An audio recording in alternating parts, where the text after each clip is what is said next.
During the pandemic, I kept seeing people post on LinkedIn, not to share milestones, but because they desperately needed help. It was heart-wrenching.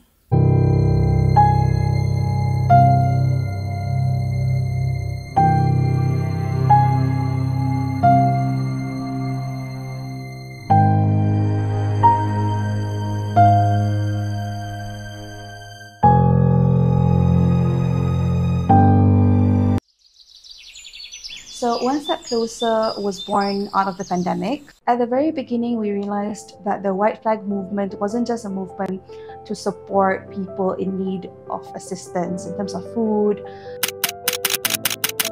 that there were quite a few calls for help on LinkedIn as well, not just to secure support and financial assistance, but they really needed jobs because they lost their jobs during the pandemic. I sent out a very simple call on social media, and I asked if there were any HR professionals who were willing to spend a few hours of their time reviewing these job seeker CVs and mentoring them. Thankfully, there were a few people from our networks that reached out, but when we actually started sharing more about the initiative, there were a lot of demand for it. So I did a lot of social media outreach, and at the end of the day, we had over 40 HR professionals who were willing to support these job seekers pro bono. So I've been with One Step Closer for about 4 years right now, and it's a cause that's very close to my heart. So as a mentor, I do a lot of CV reviews. I also do mock interviews, helping them explain themselves better and position themselves better with future employers. Yasmin's purpose and intent in starting up One Step Closer is very clearly shown throughout all her initiatives. So I believe in Yasmin's approach in accepting people from different and various backgrounds really help add tremendous value to One Step Closer. As women, we actually carry more than one role. So there are a lot of different issues that unfortunately affect us, not only in the working environment, but also in our personal lives. So WASO actually enabled me to start a series where I was able to educate other women to get jobs remotely. Part of the webinar series that I ran was in educating them about different types of work that they could take up. Within my sessions, I also educated them the type of industries that they could break into without even having a degree. So it's about empowering these women to realize that they actually have a lot of skills already they can actually monetize.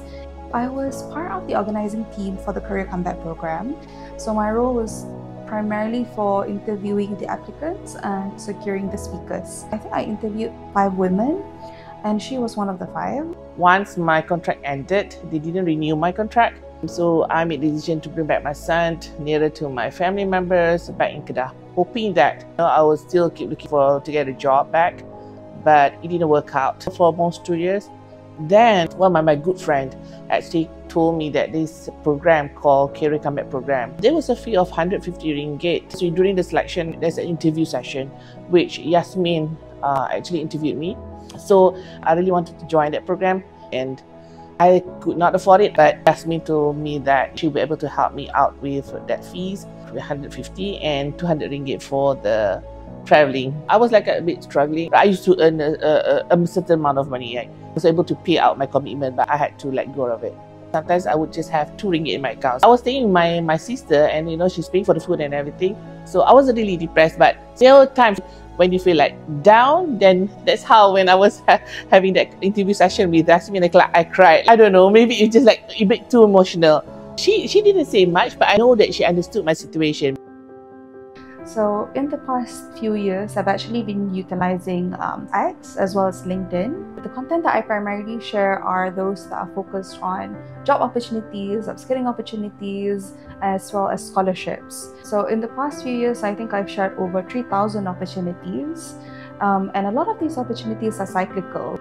And now I have over 70,000 followers across the 2 platforms.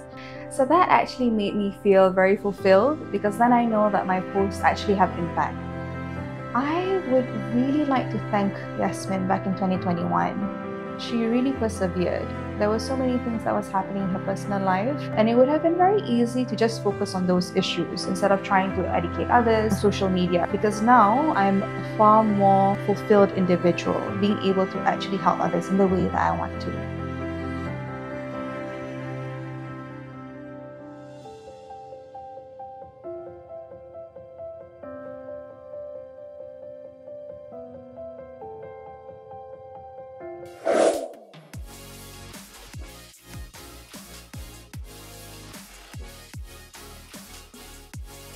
talk about Yasmin, so I've known Yasmin, I think maybe like a year, because previously I've used her service because she is a career consultant. So I used her service for CV reviews and for essays and stuff. So last year I was having issues with like salary delays at my previous company, and she was one of the first person who offered to help. Because she is LinkedIn's top 6 creator in Malaysia, she really utilized her platform by reposting my posts, my original posts, talking about like demanding accountability, because why is this happening, salary delays and stuff. And it reached wide audience. It went viral for less than 24 hours and it caught the minister's attention. And the case was even brought up in the parliament. So that shows like real impact. So Yasmin, during the pandemic, right, she created this initiative called One Step Closer, where she helped so many people who lost their job to review their CVs for free. And it helped it created impact over 1,000 people. Even though if let's say I don't win this, I am still very proud to feature her in my story because I really think she deserves the spotlight.